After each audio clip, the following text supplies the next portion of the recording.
Guys, good morning to everyone. Good morning mga kachika.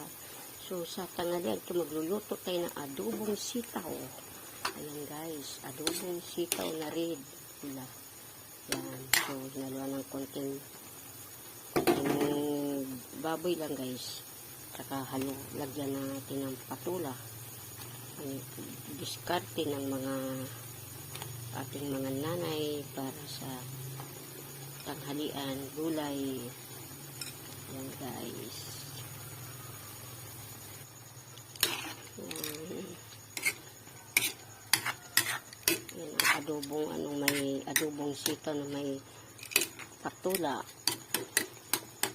Yan.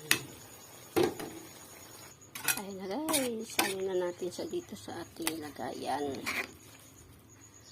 Yan.